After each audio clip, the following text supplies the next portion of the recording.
Hey guys, I am Rob. This is Little Man Cave on the Prairie, and today we are going to talk about something that everybody that is new that gets into these needs to know, and that's what's the biggest tire can you fit on a tracker with no lift? Well, it's right here.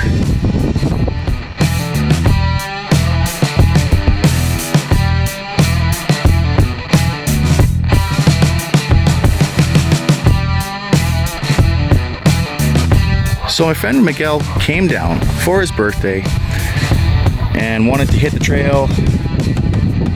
So we got her on the go and he brought out his. Now, I don't have anything in my yard that is the biggest for a stock vehicle. I have 31s, 33s, and stock themselves. So these are a 235, 75, 15. And they do great. Now here's the thing though, they do rub at full crank, but they only rub slightly on one tire, like in this tire to frame is what, like if you look right here, lots of room there, you can't see a scuff mark on that mud flap, you know, they fit that way, so you don't actually have to do any massaging on this back piece. But they rub on the frame a little bit, and like I said, only one. So what I think that might be is the condition of your spring. If there's any sag to it, maybe that makes the difference, because if you look on the Facebook groups, 90% of what everyone says the biggest tire you can fit is a 235, 75, 15. And most of them say it doesn't rub at all. So, and we looked under and checked and everything like that. It is rubbing, like it's barely touching it, full crank, but that's it. And like I said, only on one side, so it would, driver's side always has a person in it and usually wears out faster than passenger side that occasionally has people in it. So these are the originals, and as you can see, quite a bit taller.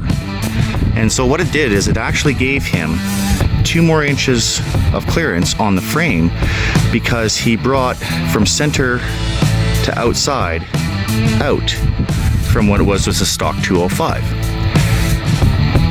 and gave him actually about 2 inches of lift as far as the bottom. Like he's still gotta get his lift and everything like that in, you know, in time. But for right now, this made it a lot more capable. Actually, he came out in the winter time, and he'd had it out before, and then he put these on and noticed that he wasn't getting hung up on snow as much. So that clearance does help.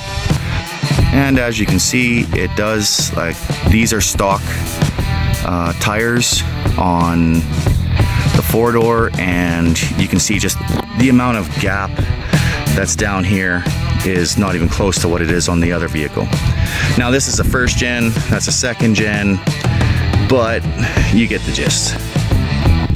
But that's it for today, guys. Hope you got something out of it. If you guys liked it, hit the subscribe button, and we will catch you in that next one. Take it easy, guys.